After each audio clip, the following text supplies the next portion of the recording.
김정기입니다. 안녕하세요.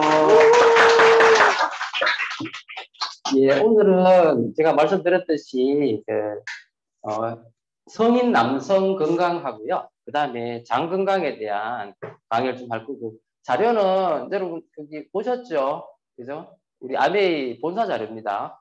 본사 자료를 가지고 벌써 강의를 하셨는데 너무 빨리 강의하셔가지고 여러분 다 이해하셨어요? 혹시 들어보신 분? 그죠? 안 보셨어요? 그래서 아마 그걸 들으셔도 조금 이해 못하실 분도 있을 것 같아서 제가 부연 설명 좀 해드리면서 좀 설명드리려고 해요. 그래서 오늘 이 시간에는 지금 이 자리에 40 넘으신 남성분들 많이 계시죠? 지금 저기 뭐 새신랑 되실 30대도 계신데 아마 리더님 40이 딱 넘어가면 하루하루가 좀 힘들 거예요. 여러분, 네, 20대에 우리 젊은 친구들 한번 생각해 봐요. 20대들 보면 밤새도록 뭐 촌장에 가가지고 고고장에 가서 놀고 밤새도록 술을 마시고 해도 그 다음날 어때요? 멀쩡하게 또 회복이 돼가지고 또 생활을 한단 말이에요. 그래서 뭐 우리도 30이 되면 그때까지만 해도 그렇게 살거든요. 보통 저도 그랬어요. 저도 20대는 공부한다고 못 놀아봤고요, 사실은. 학교 다닌다고. 30대에 제가 전문의가 됐어요. 전문의가 되고, 이제 수익도 좀 되고 이러니까 남자들 주로 뭐 하죠? 낮에는 열심히 일하시면 밤이 되면 밤문을 즐기잖아요. 저도 그때 엄청나게 많이 즐겼던 것 같아요. 수시로, 그 당시에 해도 여자분 가야방 갑니까? 요즘 젊은 친구들? 노래방. 제 때는 가야방이라고 그랬다. 노래방 가세요? 많이 바뀌었더라고요. 저희 때는 노래방이 참 만문의 대표 주자, 그리고 뭐 그래서 놀았던 것 같은데, 참고로 저 술을 좀 좋아하기 때문에 새벽 3시까지, 4시까지 술 마시고 노는 적도 많았어요. 그런데도 그 다음날 아침 9시부터 진료를 봐요. 그래서 아마 여러분 중에 음주 진료하는 의사들한테 진료 보신 분 많을 거예요. 절대로 아침 9시에 가가지고 진료 보시면 안 돼요. 의사 대체적으로 이렇게 술이 지금 깨가 안 깨가 있습니다. 멍한 상태에서 그냥 무의식적으로 진료, 이런 얘기 하면 안 됩니다. 제가 좀 그랬거든요. 그래서 진료 보다가 한 9시 반쯤 10시 되면 이제 깨가지고 진료 보기 시작하고 그랬거든요. 근데 지금 만약에 저보고 그래 하라 하면 전 죽어요. 무슨 얘기냐면 술을 많이 먹으면 그 다음 일어나지는 못해요. 양수모님 웃고 계시는데 술 안 드시죠? 예, 그러니까 그게 왜 그러냐면 남자들이 40이 넘어가면요 절대로 30대처럼 못 삽니다. 그래서 제 나이 또래 되면은요 이제 친구들 술도 잘 안 먹으려고 해요. 왜냐하면 한번 무리하고 나면 그 다음날 너무 힘들거든. 그러면 왜 이럴까 이 말이야. 여러분 왜 그럴 거라 생각하세요?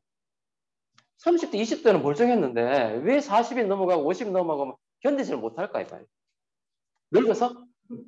맞아요. 맞는데 늙어서 그런 거 맞는데 그럼 뭐가 늙었냔 말이야. 이제 그걸 아셔야 되는 거예요. 왜 20대, 30대는요, 그렇게 함부로 몸을 막 했는데도 멀쩡한데 왜 40이 넘어가자마자 갑자기 이렇게 힘들어지느냐. 그게 바로 뭐냐면 우리 몸에서 들어오는 독을 뭘 하는 시스템, 해독하는 시스템이 있단 말이에요. 그 해독의 기능 중에서 가장 중요한 기능이 뭔 줄 아세요? 바로 여러분이 간은요, 너무너무 힘든 장기예요. 왜? 주인을 잘 못 만나가지고. 제가 오늘 이제 좀 서두에 만성피로라고 이야기를 할 건데, 결국은 뭐냐면 40이 넘어서 우리가 그렇게 못하는 이유는 뭐냐면 이 피곤함을 견뎌내지를 못한다는 말이에요. 그럼 왜 이 만성피로가 생기느냐? 그럼 20대, 30대는 왜 안 피곤하느냐? 다 뭐 때문에 그렇단 말이에요. 이 간 때문에 그런 거예요. 이 간은 뭐냐면 내 몸에 들어오는 여러 가지 나쁜 노폐물이나 독소를 뭐 해주는 거예요? 해독해주는 장기다. 이렇게 생각하시면 돼요. 아시겠죠? 그래서 문제는 뭐냐면 이 20대, 30대는 간이 나빠지고 있는데도 느껴요, 못 느껴요? 못 느끼는 거예요. 이 사이런트 킬러라 그래가지고 간은 한 70% 이상이 이렇게 기능이 떨어져도 잘 못 느껴요. 그리고 또 대부분은 뭐냐면 무리하지 않으면은 간이 나빠졌는데도 몰라. 그래서 여러분 있잖아요. 수시로 간 검사는 한 1년에 한 번은 해보셔야 돼요. 자, 간 검사 병원에 가서 뭘 하는 건지 아시죠? 가장 1번은 혈액 검사, 피 검사. 그 다음에는 뭐예요? 간 쉽게 하는 방법 초음파. 그 다음 하는 방법 뭐예요? CT. 이런 걸 찍어요. 찍으면 비교적 쉽게 진단이 됩니다. 그래서 검사 꼭 해보셔야 됩니다.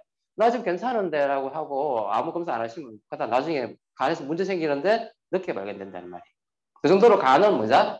사일런트 킬러라는 말이죠. 그래서 간 기능의 저하 신호라고 이렇게 적혀 있는데 조기 발견이 어렵단 말이야. 그래서 여기 적혀 있는 거 보세요. 뭐 우상복부 통증이고 소화불량, 구토, 피곤함, 뭐다음에 식욕 감소, 복부팽만 부종이라고 적혀 있는데 이게 그러면 정말로 이 증상이 난 사람은 간이 나쁜 거 맞습니까? 라고 이야기할 수 있는 게 없어요.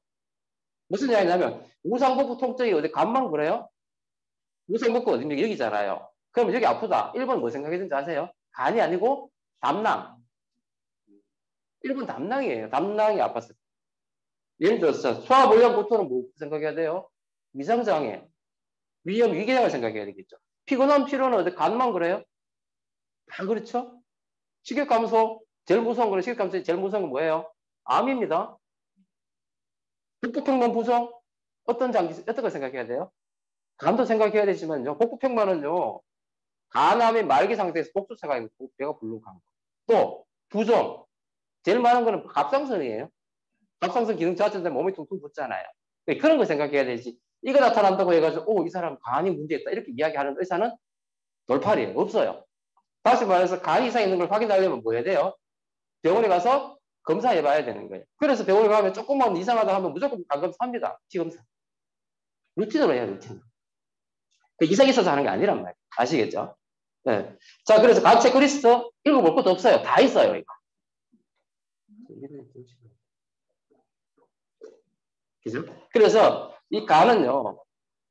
네. 나가셔야 됩니다. 예. 그래서 500가지 이상의 기능을 하는 인체 화학 공장이죠. 저기 밖에 나가세요. 밖에 나란 말이고 줌에서 나가셔야 돼요. 예. 그래서 간 체크리스트는요 있지만은 이게 전부 다 뭐예요? 일반적인 거기 때문에 이게 간하고 연관되어 있는 건 아니다 말이에요. 아시겠죠? 그래서 무조건 검사를 해봐야 된다는 거고 왜 그러면 이제 이런 증상들이 언제 나타나냐면 간의 기능이 떨어지게 되면 일반적으로 나타날 수 있는 증상 중에 하나이긴 해요. 네, 그래 알고 계시면 되고 왜냐하면 자 그러면 간은요 20대 30대는 간 기능이 정상적으로 잘 돌아갑니다. 자 간은 결국은 해독하는 공장이죠. 자 여러분 공장에 가보면 그냥 막 돌아갑니까? 아니죠. 간이 돌아가려면은 뭐가 간이 돌아가는 게 아니라 공장이 돌아가려면 뭐가 필요합니까? 뭐 원료도 필요하고 그걸 돌리는 기름도 필요하고 뭐도 필요하단 말이에요. 그 기능을 하는 게 바로 뭐다? 여러 가지 효소와 보조 효소인 거예요. 간이 효독하는 데는 그 안에는 뭐냐면 효소라는 게 있잖아요. 자연적인 효소. 근데 그 효소를 도와주는 보조 효소. 그 다음에 보조 인자. 이런 기능을 하는 것들이 있어야지만 간이 공장이 잘 돌아간다는 말이에요. 이해되셔요? 네. 그래서 이 그림 많이 보셨죠? 안 보셨어요? 제가 이 강의 몇 번 했는데 저도 처음에 이것 딱 쳐다보고는 가슴이 답답했어요. 이거 뭐 외우란 말이고 왜란 말이고 외우지도 못하고 외울 필요도 없고 그죠? 여러분 이거 외운다고 여러분 피납하십니까? 아니죠. 그 필요 없어요. 근데 뭘 아셔야 되느냐 하면 이게 뭘 뜻하느냐는 거지. 그걸 아셔야 돼요. 자, 간이라는 놈은 내 몸에 독소가 들어왔어요. 그럼 주로 들어오는 경로는 뭡니까? 먹는 음식이죠. 그죠? 그 음식을 통해서 들어오는 독이 어디로 가요? 소화 흡수가 돼가지고 혈액을 타고 돌다가 어디로 갑니까? 간으로 가죠. 그죠? 그리고 나중에 우리가 장도 비워주면 장에서 어떤 음식물이 흡수가 되면 그게 전부 다 어디로 가요? 간으로 간단 말이에요. 간으로 가가지고 영양분은 이게 뭐예요? 다시 간에 재저장되고 이용이 되지만 나쁜 독소는 간에서 다 걸러줘야 되는 거예요.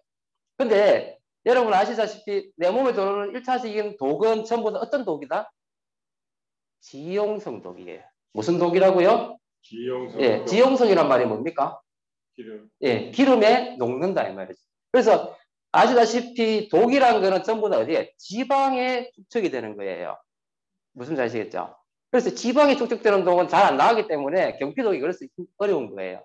어찌됐든 우리 몸에 들어오는 독은 전부 다 지용성이 들어오는데 문제는 이 지용성 독은 너무 독하기 때문에 저기 남선영 리더님 좀 치워주세요. 그래서 너무 독하기 때문에 이 지용성 독을 그대로 두면 큰일 나요. 그래서 지용성 독을 뭐로 바꾸어야 된단 말이에요? 수용성 독으로 바꾸는 거예요. 그래서 앞에 보시면 독성 물질이 지용성 적혀 있죠. 이 지용성을 어떤 과정을 통해서 수용성으로 바꾸는 과정인 거예요. 자, 그러면 첫 번째, 지용성인 독소를 수용성으로 바꾸는 첫 번째 단계에서 필요한 게 바로 뭐냐면요. 불소식이에요. 여러분, 간이 기능을 잘 하려면 어떤 영양소가 필요하다는 이야기 들어보셨어요? 비타민이죠. 그래서 비타민 B군, 비타민 C군이 필요한 거예요. 주로 필요한 게. 그래서 이런 말 들어보셨잖아요. 공부 많이 하셨잖아요. 간이 공장에 돌아가려면 비타민 B, 비타민 C가 많이 필요하고 미네랄이 많이 필요하고. 그런데 간 세포가 파괴되고, 그죠? 그거를 이렇게 다시 재생하는 데는 뭐가 필요하다고 이야기 들으셨어요? 우리 제품 중에서는 밀크시스를 이렇게 공부했잖아요. 그 개념이 뭐냐면요. 자, 첫 번째, 지용성이 수용성으로 바뀌도록 처음에 불소식이 역할을 하는 것들이 이거란 말이에요. 저기 남선영 기자님 좀 지어주시면 좋겠는데. 그래서 첫 번째는 간이 돌아가려면 비타민 B, 비타민 C와 같은 이런 비타민과 미네랄이 이 기능을 한다는 말이에요. 자, 그러면 이 과정 속에서 간이 지금 공장이 막 돌아갑니다. 근데 간은 사람이기 때문에 무슨 호흡을 합니까? 여러분 무슨 호흡합니까? 질소 호흡합니까? 수소 호흡합니까? 무슨 호흡이에요? 네, 산소 호흡을 한단 말이에요. 이해되시죠? 자, 산소 호흡을 하면 그 과정 속에서 뭐가 생긴다? 뭐가 생긴다? 활성산소가 생긴다. 안 들어보셨어요? 계속 들었죠? 여러분 항산화제 많이 들어보셨잖아. 그게 바로 활성산소가 생기니까 이 활성산소가, 자 보세요. 해독하려고 공장에 돌아가는데 나쁜 노폐물로 뭐가 생긴단 말이야? 활성산소가 생긴단 말이야. 그럼 이 활성산소가 간 공장 내에 막 돌아다니고 있어. 그럼 이 활성산소는 어떤 역할을 해버려요? 여러분 간을 파괴시켜. 여러분 이런 생각하죠. 여러분 먹는 술, 여러분 먹는 나쁜 독소, 담배, 야들이 간에 들어가서 간 파괴한다고 생각하시죠? 그것도 맞아요. 근데 그보다 더 무서운 거는 뭐냐면요. 이놈들을 해독하려고 막 공장을 돌리는 과정에서 나오는 뭐가 활성산소가 간을 파괴하는 거예요. 아시겠어요? 그러니까 간에는 간 공장을 돌리다 보니까 뭐 나쁜 노폐물이 활성산소가 엄청나게 많이 나오겠죠. 그죠? 그럼 이 활성산소가 간을 절단을 내버립니다. 그럼 간을 절단을 내보면 간이 뭐가 돼요? 간염, 간경화, 간암이 생깁니다. 이해되세요? 그래서 중요한 건 뭐냐면요. 이 과정에서 생기는 이 활성산소를 제거하는 그런 기능이 있어야지만 뭐가? 이 간이 공장이 잘 돌아간다는 말이에요. 이해되세요? 그러면 결국은 이 과정에서 뭐가 필요할 것 같아요? 활성산소를 제거해주기 위한 뭐가? 항산화제가 필요하다. 자, 항산화제는 제가 끊임없이 많이 이야기했죠. 항산화제 역할을 하는 거는 뭐가 있다고 그랬어요? 비타민은 뭐 있습니까? 비타민 에이스, 미네랄은요? 아연, 망간, 셀레늄, 몰리브덴 뭐 많죠? 이런 것들. 그 다음에 파이토팩타들, 그죠? 그 다음에 뭐예요? 코엔자임 Q10. 이건 제가 수시로 이야기하는 거잖아요. 이런 항산화 야들은 하는 역할이 뭐라 그랬어요? 항산화 효소입니까 이게? 아니죠. 뭐라 그랬어요? 요가 항산화 뭐라고요? 보조효소, 보조인자를 그랬죠. 맞죠? 그러니까 보조효소, 보조인자 역할을 하는 항산화제가 이 활성산소를 뭐 해준단 말이에요? 제거해준다. 다시 말해서 간이 파괴되지 않게 하려면 절대 필요한 게 뭡니까? 항산화제다 이 말이에요. 그래서 그 항산화제 역할을 하는 건 아까 금방 말씀드린 항산화제도 있고 실리마린이라는 성분이 그 기능을 하는 거예요. 특히 어디에는? 간에는. 아시겠어요? 그래서 항산화제가 이 활성산소를 제거해 주면 간 공장은 더 잘 돌아가고 간세포는 파괴되지 않는 과정 속에서 간은 깨끗해지겠죠. 이해되셔요? 자, 그럼 이렇게 해서 이 지용성이 이제 수용성으로 바뀌죠. 바뀌고 나면 이 수용성이 다시 뭐 이것도 독이니까 밖으로 빼는 역할을 하겠죠. 그게 바로 뭐예요? 저기 보시면 나와 있는 첫 번째는 뭐냐면 지용성을 수용성 바꾸고 이 과정에 생기는 활성산소를 제거해주고 그 다음에는 이 수용성을 밖으로 빼내는 역할을 하는 것이 바로 뭐다? 또 마찬가지로 비타민하고 단백질이라는 거죠. 그래서 자, 정리해보면요. 첫 번째 1번 과정에서 필요한 거는 비타민 B군과 C군이에요. 그 다음에 항산화 영양소가 몸에 생긴 활성산소를 제거해 주는구나. 그리고 마지막 단계 수용성에서 이게 밖으로 빼내는 거는요. 이제 나오면 어디로 가요? 간에서부터 수용성으로 바뀌었으니까 다시 혈액을 타고 돌다가 어디로? 소변으로 해서 그 콩팥에서 소변으로 나갈 수도 있고 또 이게 어디로? 대변으로 해서 장으로 나올 수도 있고 이렇게 배설이 된단 말이에요. 그래서 밀크시스는 여기에 들어가는 거예요.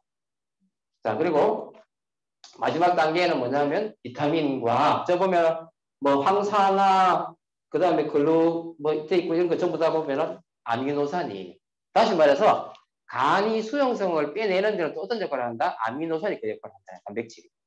이해되시죠?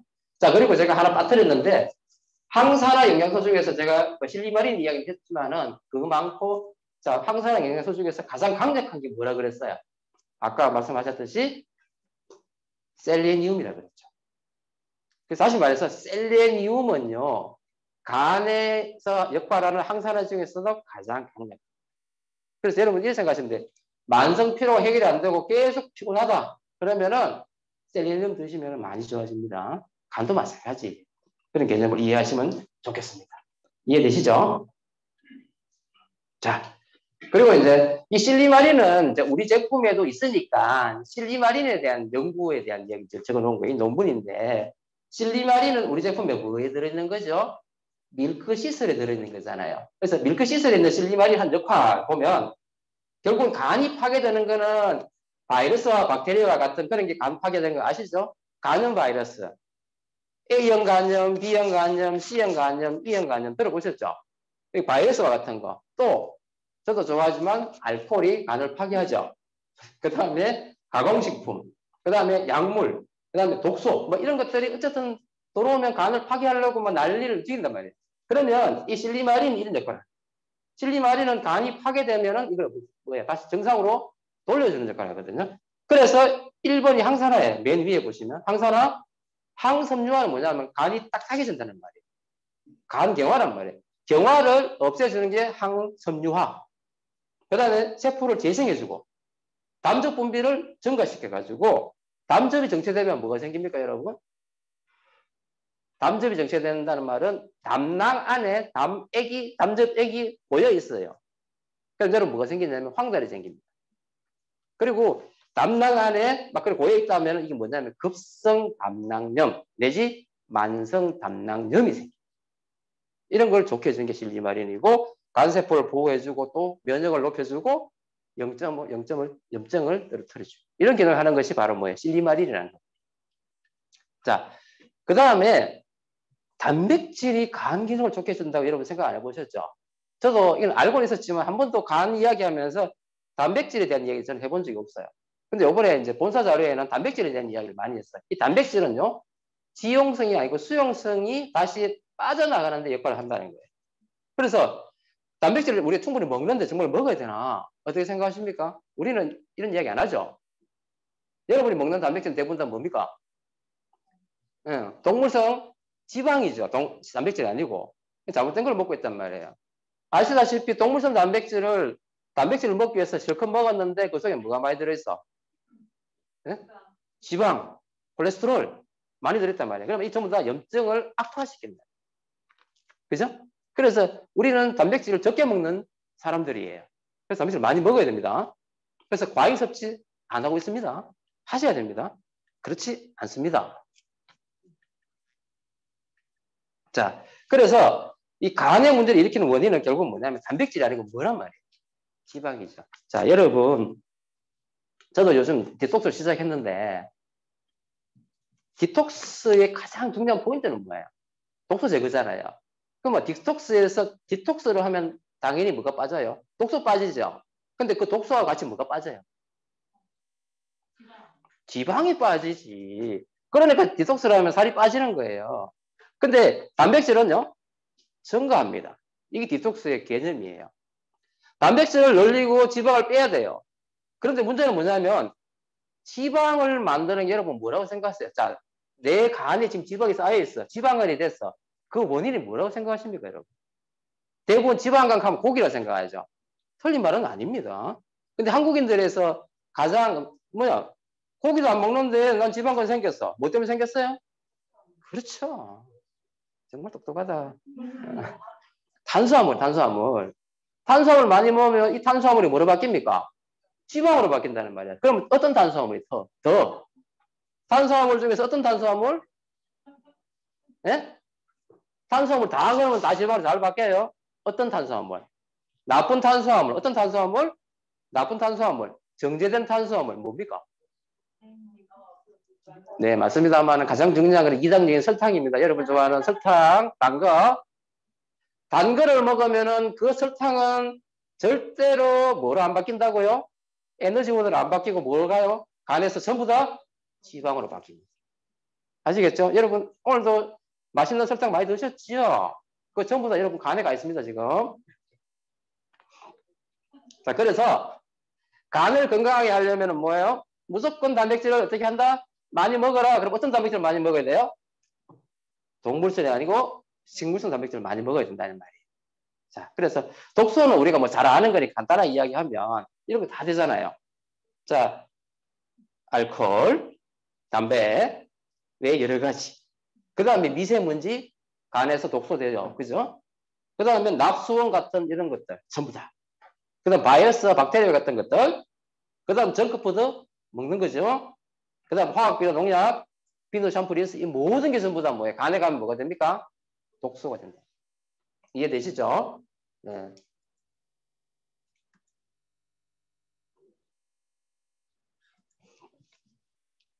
그래서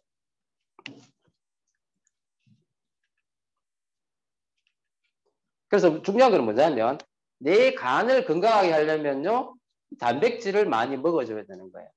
아시겠죠? 물론 단백질은 그 외에도 뭐 면역 기능이나 여러 가지 기능을 하지만 간을 보호해주고 간을 재생시키고 간에서 해독하는 데 있어서도 단백질이 큰 역할을 한다는 거예요. 아시겠죠? 그래서 특히 나는 지금 지방간이 많다. 그러면은 뭘 먹어야 돼요? 단백질을 먹어야 된다는 말이에요. 이해되시죠? 그래서 육류 단백은 제한하고 식물성 단백을 많이 먹어라. 그래서 여러분 몸무게만큼은 무조건 먹어야 됩니다. 그죠? 여러분 몸무게 다 아시잖아. 그죠?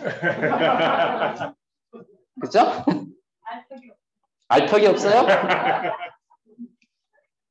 저는 요걸 디톡스 한다고 거울에 올라갔다가 인바디 올라갔다가 놀래서 2년 동안 제가 제 몸을 너무 흑사시켰더만요. 다시 하겠습니다. 이러면서. 자, 그래서 결국은 뭐예요?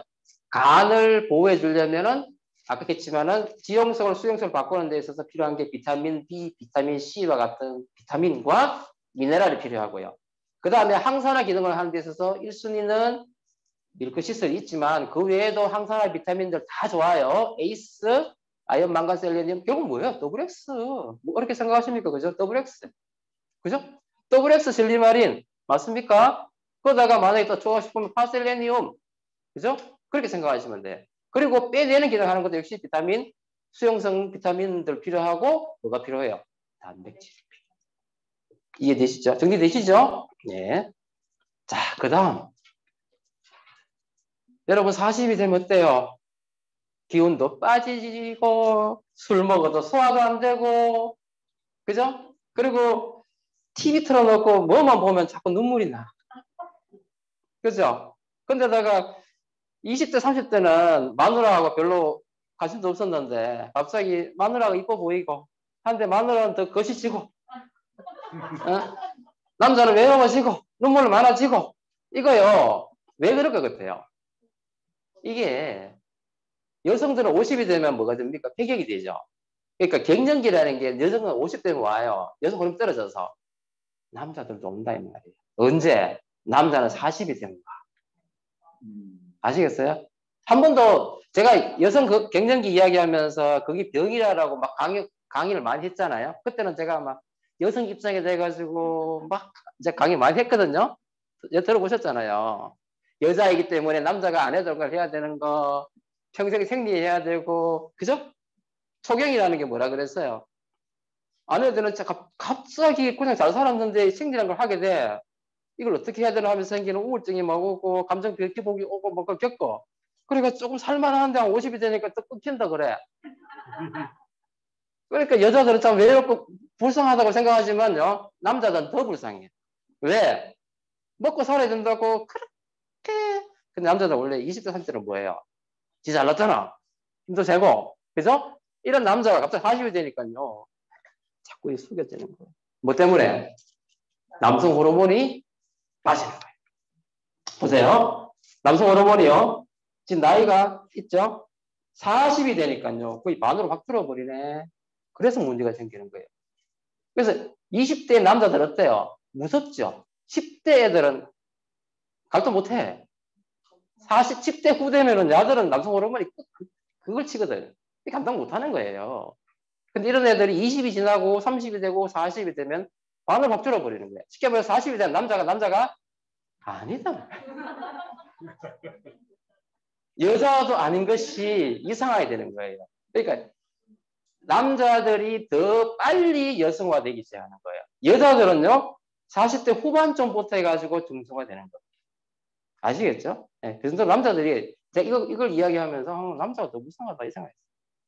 그러니까 남성 호르몬의 기능이요, 여성 호르몬의 기능과 똑같아요. 여기 보면은 자 남자도 40이 되면 술, 담배 많이 처먹어서 피부가 나빠지는 것도 있지만 남성 호르몬이 떨어져서 피부가 칙칙해지고요. 주름 생기는 겁니다. 또 남자는 20대, 30대는 이제 근육이 발달돼 있단 말이에요. 근데 남성 호르몬이 빠지면 근육량이 확 빠집니다. 그래서 남자도 운동하면 큰일 납니다. 40 이후 되면. 자, 그 다음에 골다공증 여자 모는 줄 알았지 남자들도 요즘 많이 와요. 왜? 남성 호르몬 분비가 확 떨어지기 때문에. 똑같은 거예요. 여성 호르몬도 골다공증을 유지해주지만 남성 호르몬도 골밀도를 유지해주는 거예요. 자, 그 외에 두뇌, 자신감이 결여돼요. 남자 40이 되면. 여러분 남편들 불쌍합니다. 여러분 앞에서는 막 힘이 있는 척, 잘난 척 막 하지만요. 속은 좀 문드러져 있어요. 위로 좀 해주세요. 이게 남성 호르몬이 떨어져서 그런 겁니다. 자신감의 결여, 기분 변화, 지랄 없습니다. 남자들. 저도 요즘 하루에 이 기분이 수시로 업게 됐다가 다운됐다가 뭐 조금만 좋은 거 있으면 기분 좋아졌다가 조금만 나쁜 거 있으면 또 다운됐다가 막 정동장애. 제가 이야기 많이 했잖아요. 이게 테스토스테론이 감소되면 나타나는 거예요. 그 다음에 인지 능력 떨어집니다. 그 다음에 성욕 떨어져요. 남자들 40이 되면 성욕이 많이 떨어져요. 말도 못하고. 그쵸? 이런 거. 그 다음에 골수에서도 적혈구탱수 잘 안 되고. 그 다음에 이제 생식기에 여러 가지 기능이 떨어져서 생식 능력이 떨어지는 거예요. 이런 게 전부 다 40이 되면 나타난다는 말이에요. 불쌍하잖아, 우리 남자들. 그쵸? 자, 그래서 테스트를 부족하게 되면 아까 이야기했던 게 다 적겠다. 그래서 이게 자연적인 남성의 노화라는 거예요. 근데 이게 언제부터 온다고요? 40부터 온다. 근데 남자들은 어때요? 요즘 그래도 오래 살잖아. 여자보다는 10년 못 살지만 그래도 오래 산단 말이에요. 이 상태로 앞으로 50년 정도를 살아야 돼. 불쌍하잖아. 자, 그런데 문제는요. 이것보다 더 무서운 게 뭐냐면 이런 것도 있지만 이것 때문에 뭐가 생긴단 말이야? 병들이 생긴다는 거예요. 당뇨병, 심혈관계 질환, 고혈압, 고지혈증, 우울증 이런 것들이 확 생긴다는 거예요. 언제부터? 40대. 그죠? 안 그래도 기분도 좀 안 좋고 막 우울하고 힘도 빠지는데 몸까지 안 좋은 거예요. 당뇨병 생기고 심혈관계 질환 생기고. 그래서 여러분 그거 아십니까? 남자들이 40이 딱 되면요. 많은 남성들이 죽어요. 급사해가지고. 안 그렇던가요? 여러분 친구 중에서 40대 남자들 한 40대에다가 친구 한두 명 죽었죠. 여기서 살아남은 사람은 그래서 7, 80대가 삽니다. 자, 그래서 여러분의 남성을 지켜주기 위해서 필요한 게 뭐냐 이 말이야. 남성 호르몬을 유지시켜주기 위해서 필요한 게 뭐냐? 자, 뭘 권하실래요? 여러분이 뭘 권하실래요? 자, 내 친구한테 당신의 남성을 위해서 내가 이걸 준비했어. 뭐 주실래요? 더블 X. 오케이, 맞습니다. 이 전부 더블 X 들어있잖아. 그래서 중요한 거는 뭐냐면 남성 호르몬을 만드는 데서 중요한 역할을 하는 거는 바로 뭐냐면 셀레니움입니다. 그래서 셀레니움은요, 남성형 비약을 해요. 갈리 이상. 아시겠어요? 셀레니움은 간에도 좋지만 어디에 좋다고요? 남성 성기능에도 좋아요. 셀레니움. 그 다음에 혈순환을 좋게 해주기 위해서 뭐예요? 오메가 3. 그 다음에 아연. 그 다음에 비타민 D. 이런 것들이 어디에 좋단 말이에요? 남성 호르몬에 도움이 되는 것들이에요. 그래서 여러분 강한 남자를 원하신다면 많이 드셔야 돼요.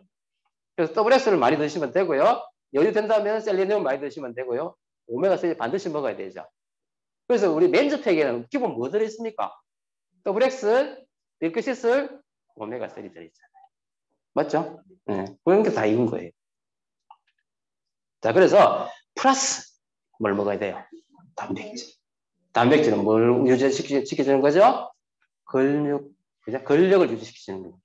그래서 운동해야 된다. 특히 남자들은 40이 되면 더 열심히 운동해야 돼요. 제가 정말 첫눈으로 제가 40대부터 운동을 시작했어요. 제가 평생 운동 한 번 해본 적 없어요. 제가 2016년도에 이야기해도 되나? 2016년도에 제 몸무게가요. 이 키에 77kg였어요. 그때 뭐 어떠냐면 얼굴이 이렇게 달덩이가 돼 있거든요. 그래 그걸 내가 스트레스 받아가지고 왜냐면 그때 다이아몬드 되고 나가지고 강의를 갔어요. 강의를 갔는데 숨이 차는 거. 앞에서 1시간 반을 이야기했는데 제 스타일이 어때요? 목소리 크고 좀 뛰댕기는 스타일이거든요. 근데 숨이 차가지고 뒤에 이러고 있었다니까요. 이래가 강의했다니까. 그래가지고 그러면서 그래서 이거 안 되겠구나 싶어서 제가 2016년도 9월 달부터 디톡스를 했어요.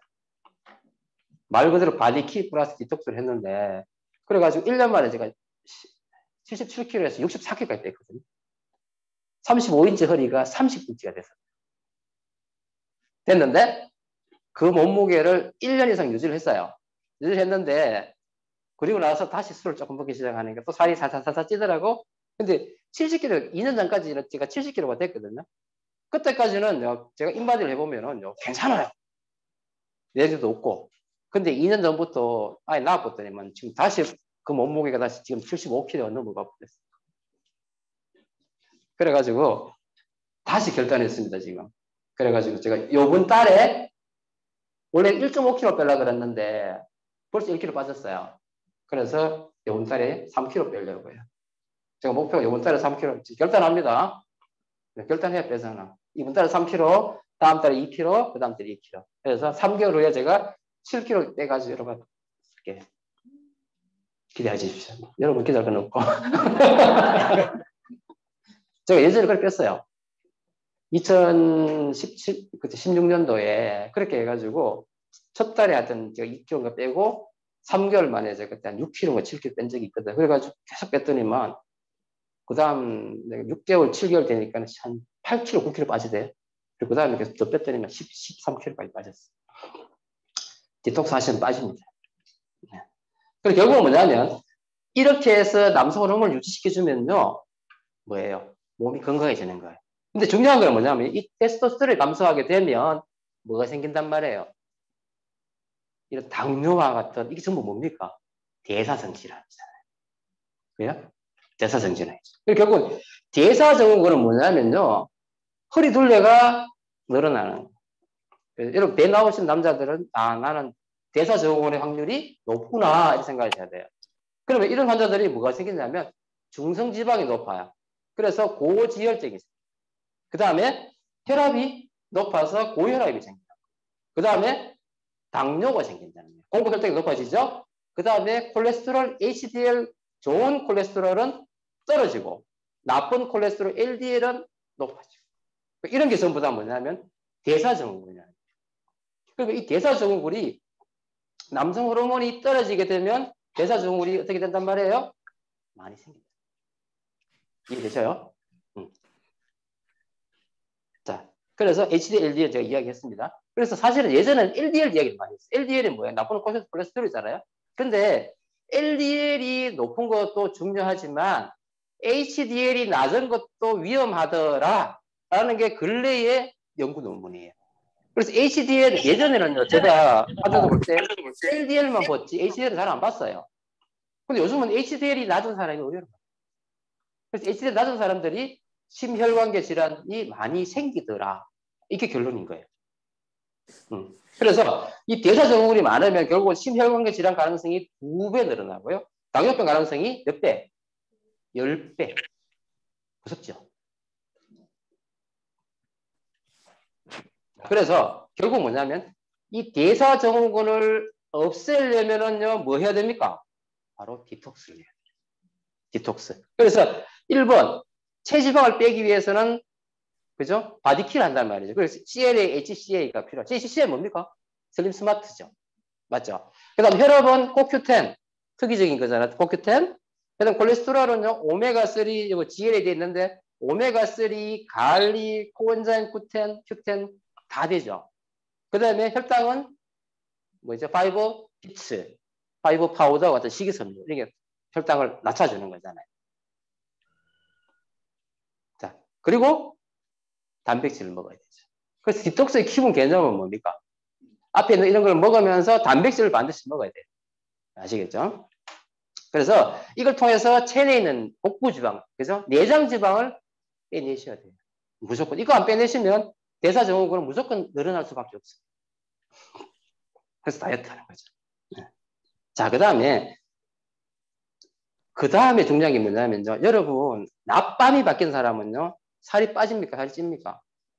왜 그래요? 여러분, 이렇게 생각하잖아요. 뭐, 하루에 7시간 자면 되잖아. 그러면 낮에, 그래서 밤 12시에서부터, 예를 들어서, 밤 11시부터 아침 7시까지, 6시까지 자요. 역으로, 낮 12시, 11시부터가 그저 저녁 6시까지 자면 되잖아. 이렇게 생각하잖아요. 아니에요. 인간이 이때 계속 살아오면서 이 생체 시계가 정해져 있다는 말이에요. 근데 이 생체 시계가요, 여러분 몸에 있는 호르몬의 분비의 그 리듬을 이미 다 맞춰놨는 거예요. 그게 생체 시계라는 거예요. 생체 리듬이라는 거예요. 그래서 생체 시계를 거기 맞춰가지고 여러분이 식사도 해야 되고요. 또 뭐도 해야 돼요? 수면 활동도 해야 된다는 거예요. 무슨 말인지 아시겠죠? 그래서 이게 만약에 안 되면은요, 체지방이 쌓인다는 거예요. 지금 앞에서 계속 체지방 이야기 많이 했잖아요. 체지방은 뭐라고 이야기했어요? 독입니다. 독소입니다. 그래서 이 생체 리듬 선생님 공부해 보신 적 있죠? 간단하게 이야기하면요. 이 생체 리듬은요. 태양의 주기하고 일치하는 거예요. 다시 말해서 낮에는 여러분이 어떻게 있어야 돼요? 깨어 있어야 되고요. 밤에는요. 자야 돼요. 이게 너무너무 중요한 거예요. 근데 이걸 안 하고 있는 사람은요. 몸에 반드시 뭐가 난단 말이에요. 병이 생깁니다. 그래서 이 정상적인 호르몬 분비를 위해서는 이 생체 시기가 너무너무 중요하다 이 말이에요. 근데 이게 유전적으로 결정이 되어 있다. 이해되시죠? 그래서 사람 일주기는 뭐 이거 다 아는 거예요. 24시간이라는 이야기고요. 그래서 낮에는요. 여러분 깨어 있어야 되죠. 그럼 낮에 가장 중요한 깨어 있을 때 나오는 호르몬이 뭡니까? 자, 간단히 정리해 볼게. 너 복잡하게 하면 안 되니까. 낮에는 여러분이 깨어 있잖아요. 여러분 액티브하게 막 뛰어다녀요. 제일 중요한 호르몬이 뭡니까? 부신 호르몬, 스테로이드, 콜티졸이에요. 콜티졸. 여러분 낮에 여러분이 깨어있고 액티브하다는 말은 콜티졸이라는 호르몬이 분비가 되는 거예요. 자, 밤에 이제 자요. 그럼 뭐가 분비되는 거예요? 수면 호르몬이 뭐가? 멜라토닌이라는 게 분비되는 거예요. 이해되시죠? 크게 이렇게 생각하시면 돼요. 그래서 자 보세요. 아침에 6시에서 12시에는 이제 뭐가 분비되기 시작한단 말이에요. 많은 호르몬이 있지만 특히 콜티졸이 분비되면서 잠에서 깨어나. 그러면서 뭐 여러분이 액티브하게 몇 시부터 12시부터 뭐 움직이죠? 그래서 12시, 6시에는 뭐냐면 신체 활동이 막 늘어나면서 체온이 상승하고 에너지를 많이 극대화시켜야 되는 시간이 있잖아요. 이해되시죠? 그리고 저녁 6시, 12시에는 이제 뭘 한 시간이요? 혈압이 높아지는데 이제 쉬면서 잠을 만들어야 되죠. 이때부터 천천히 뭐예요? 수면 호르몬인 멜라토닌이 분비되기 시작한다는 말이에요. 그죠? 그리고 밤에는요. 6시에서 12시에서 6시는 어떻게 돼요? 멜라토닌 분비가 많이 돼서 푹 자야 되죠. 특히 언제 많이 자야 돼요? 특히 이 시간에는 깊은 수면에 들어있어야 되죠. 여러분 성장 호르몬은 언제 분비가 많이 되죠? 10시에서 2시라는 건 아시죠? 그러니까 호르몬마다 그 분비되는 시간이 다 있단 말이에요. 그 생체 리듬을 맞춰줘야 된다는 거예요. 마찬가지로 잠은 자야 되는 시간에 자야 된다는 얘기. 이해되시죠? 그래서 결국은 뭐냐면 잘 때 여러분이 땀이 막 나고 막 열이 막 나면 잠 못 잡니다. 그래서 잘 때는 좀 시원하게 해야 되죠. 그래서 자기 전에 여러분 그걸 샤워하죠. 샤워하면은요 체온이 떨어집니다. 그래서 여러분 잠을 좀 도와줄 수 있다는 거죠. 그래서 중요한 건 이거예요. 여러분 꼭 실천해야 되는 게 뭐냐면 제가 항상 얘기해 좀 위장이 나빠지는 이유는 뭐라 그래요? 여러분의 불규칙적인 식사 습관 때문에 그렇다 그랬죠. 식사 패턴을 정확하게 지키는 게 여러분 건강에 정말 중요한 거예요. 이게 아까 얘기했지만 이런 호르몬의 레벨하고도 관련되어 있기 때문에 그런 겁니다. 그래서 밤에는 12시간 공복해야 돼요. 이게 너무너무 중요한 이유가 그거예요. 공복을 해야지만 이 시간에 뭐예요? 여러 가지 호르몬 밸런스를 맞춰주고 몸에 이 생체들이 다 깨졌잖아요. 그걸 다 정상화시키는 과정이 밤 12시간이란 말이에요. 자야 된다는 얘기죠. 이때는 또 속이 비어 있어야 된다는 거예요. 이해되시죠? 그리고 수면 4시간 전 금식 중요하다는 거예요. 그래서 자기 전에 야식하지 말라는 거죠. 제가 이래 듣는 거는요, 전부 다 술살이고, 자기 전에 전부 다 먹어서 그런 거예요. 제가 하나 더 이야기할까요? 몸무게가 늘었죠? 체지방이 7kg 늘었고요. 단백질이, 근육량이 2kg 빠졌더라고요. 그래가지고 10kg 찐 거예요. 그러니까 몸이 안 좋겠지, 지금. 그죠? 그래서 식사 시간을 정확하게 지키고요. 수면 시간을 정확하게 지키는 것이 여러분 건강에 직결된다는 거예요. 젊었을 때는 괜찮고요. 한두 번은 괜찮아요. 근데 계속 이렇게 하면 여러분 몸은 망가지고 결론은 어떻게 됩니까? 여러분 빨리 죽어요. 결론은 그겁니다. 빨리 죽습니다. 그래서 혹시나 지금 이걸 안 지키는 사람은 빨리 이거를 바꾸시도록 하세요. 아시겠죠? 그래서 무엇을 얼마나 먹느냐, 무엇을 먹느냐가 아니라 뭐가 중요하다고요? 언제 먹느냐가 더 중요하다는 사실이죠. 이해되시죠? 여러분 이렇게 해서 여러분 간을 해주시면 좋겠고요. 자, 그다음